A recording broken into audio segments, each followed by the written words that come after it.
Hello everyone, and welcome to this video, which is in our engine opening series. I'm Grandmaster Matthew Sadler, and this is the second video looking at the Queen's Gambit accepted, and in particular a positional factor, which is that the knight on c6 in the Queen's Gambit accepted is not particularly well placed. It's much better placed on d7. Now, in these videos, I'm looking through all the factors that cause this to be true. In the first video, I had a look at the d4 to d5 central break, that the knight on c6 is much less well placed to prevent that than a knight on d7. And now we're going to have a look at the position of the knight on c6 in these symmetrical positions. That's, black's gone d takes c4 with the Queen's Gambit accepted, and white's gone d takes c5. And, well, I saw a recent example of this in the Varsity match. So that was Ashwin Sivakumar, very nice guy, who talked to during dinner afterwards for quite a while, and Freddie Hand. How did that game go? I thought it was a very nice illustration of, of why these particular positions can be difficult for black. So after d4, d5, c4, d takes c4, knight f3, knight f6, e3, e6, bishop takes c4, a6, queen e2, c5, takes. So this is used to be a very popular system. I think it's still quite dangerous for black. White plays an early queen e2, gets the queen out of the way, and then takes on c5. You've got these symmetrical positions where white's got an extra tempo, and that extra tempo could turn out to be useful, both in terms of ease of development and also in terms of attacks, like stuff like e4 to e5, for example. So a3 was played, b5, bishop d3, and now, well, actually, I mean, Freddie did something absolutely correct here, because he spotted that white's got this venomous little trick after bishop b7, which is bishop b5 check, takes, and many grandmasters have fallen into this. The point is, you can't actually manage to defend both of those bishops, so actually yeah, white just ends up with two extra pawns. It's yeah, quite surprising, really. So Freddie played the knight to c6 in this position, and just to keep on developing the queen side, but not fall into that trap. But what it leads to is a symmetrical type of position where the black has got this knight on c6 rather than on d7.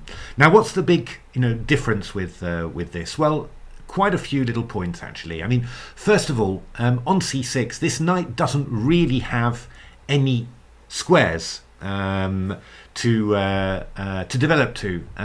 Yeah, where is it going? D7, you could see it coming round, for example, to b6 to c4, for example. I mean, that's or b6 to d5, a very common way of doing it, aiming at those weak c4 and a4 squares. But on c6, the knight on c6 is kind of stuck. On the other hand, white, who's developed the knight to d2, can definitely contemplate playing knight b3 to c5. And, it's especially powerful when the knight's on c6, because, if this knight can't move, then a knight coming into c5 is just really, really nice. Very hard to chase a knight away there. If you give up your bishop for it, that's already quite a nice gain for white. Now, the other thing is that this bishop is blocked behind the knight on c6. So, for example, white's got possibilities of playing knight e4, trying to get the bishops lined up. Ooh, a little bit off there. The bishops lined up against the black king side, but black doesn't have that possibility. And then finally, of course, the knight on d7 protects the knight on f6 and gives some support to the black king. Without that, the black king's just a little bit more vulnerable, and I think you see, quite nicely actually what happened in the game, really. So it's not that black played absolutely perfectly. Of course, you give it to the engines; they can find some ways for black to survive much better. But in terms of typically what happened here, this was really a very nice example. So we've got a knight on c5. Black's had to play rook to d8, bishop to a8 to get out of the way, and now we've played knight g5. We're attacking h7, and of course this knight on c6 not providing any support to the king side. So in order to prevent this threat of bishop takes f6 and knight h7, black played e5, but this is always a rather ropey line for a ropey thing for black to play e6 to e5. It's not always bad, but it's now weakening the light squares around the center, and in actual fact, this just always ends up being really difficult for black to play properly. I've had situations like this as black myself. And it's just really awkward. And the other point as well is that then the pawn on e5 has to be defended by the knight on c6, so it can't ever move. It's also stuck on there, blocking this bishop on a8. So yeah, I mean, in the game, Ashwin didn't play the very best moves, but somehow it was always awkward for black to play. And from a human point of view, I've had some of these positions as black. They are not nice to play at all, even if your engine could defend it much better than you do, of course. So it was quite interesting to, with that in mind, and that's, really the basic explanation for it. It was very interesting to see how the engines dealt with things. And let's show just a couple of examples. Yeah, this was I just took some typical positions and just ran them here. White's got plenty of ways of going for this sort of thing. I think knight bd2 was a move that the late great Tony Miles played. Yeah, pretty sensible as well. Again, a symmetrical position, but with black knight on c6. The one difference, slightly better for black, is that after b5, the bishop's got to go to e2. You haven't played queen e2, so you can't go to d3. We get queen e7, b4, bishop b6, bishop d2, castles, rook c1, bishop b7. And in general, I'm also, by the way, not a fan of putting the bishop on b6. I think the knight should be, the bishop should be on d6.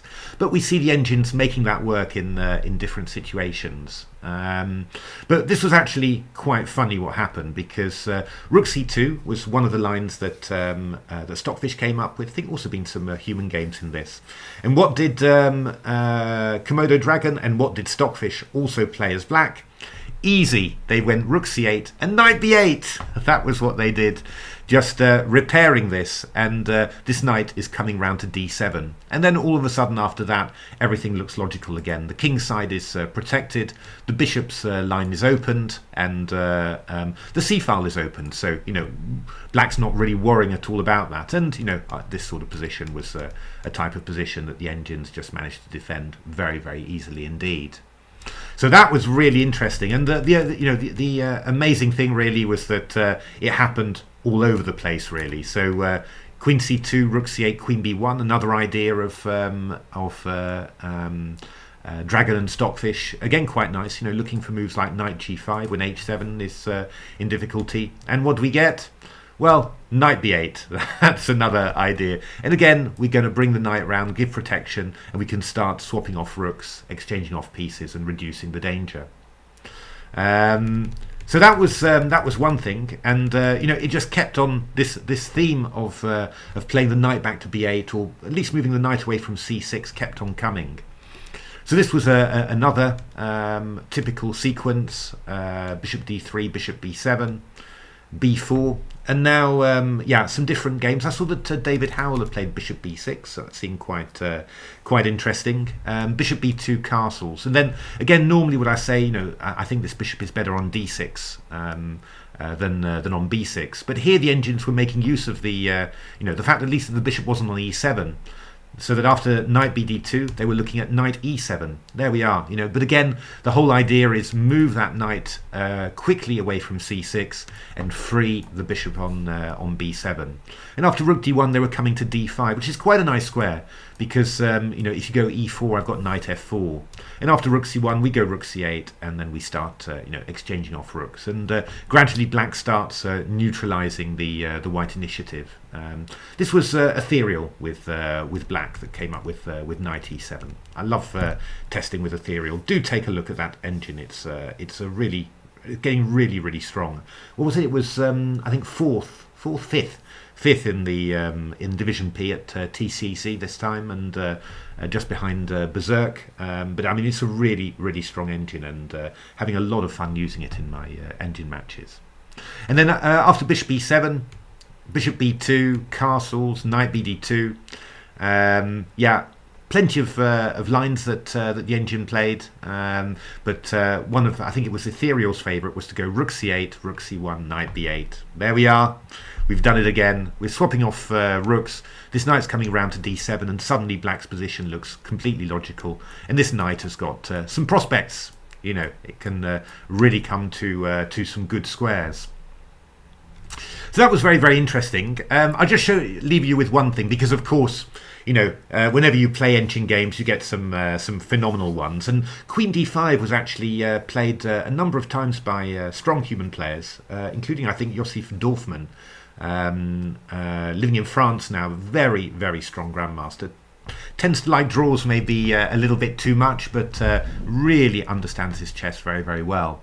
And he played this maneuver of Queen d5, and then after rook d8, Queen h5. You know, so kind of an idea, I suppose, to well, somehow, you know, this queen is always a little bit of a problem in these open center positions, because, you know, if you put it on the c file, it gets hit on the c file. Obviously, on the d file, it's not safe.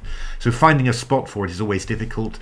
Putting it on b6 is possible. We saw it a number of times, but that means that it's rather far away from the king. So trying to keep the queen next to the king is not so silly at all. But yeah, there was just some nice game that I saw of this between the Stockfish and Dragon.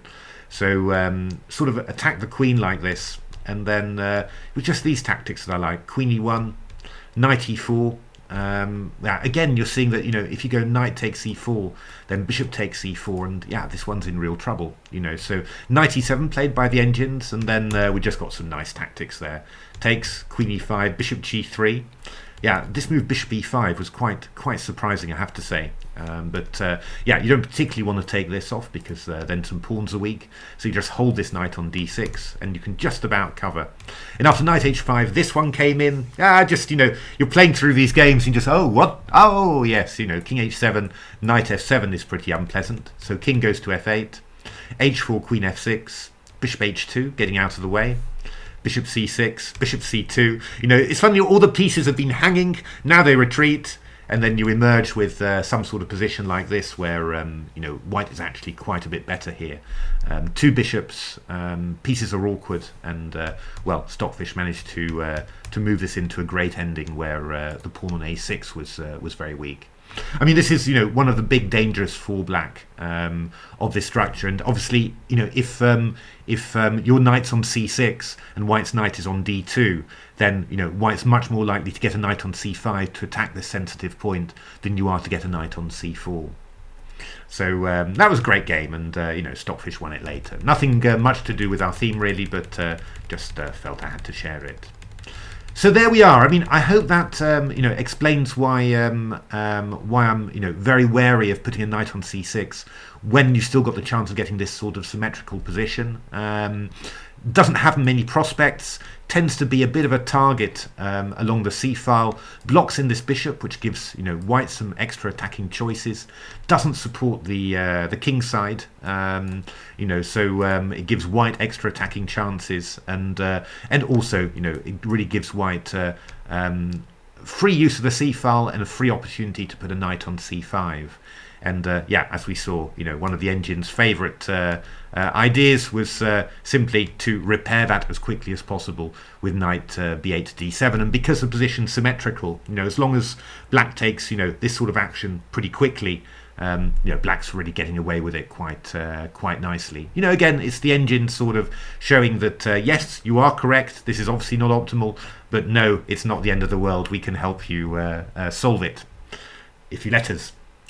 So there we are. Hope you enjoyed that. One more video to come on slightly sharper positions and the problems of having a knight blocking that a8 h1 diagonal. If you liked it, why not give a like, subscribe, take a look at my new course, The Silicon Road to Chess Improvement, and otherwise hope to see you at the next video. Thanks for watching.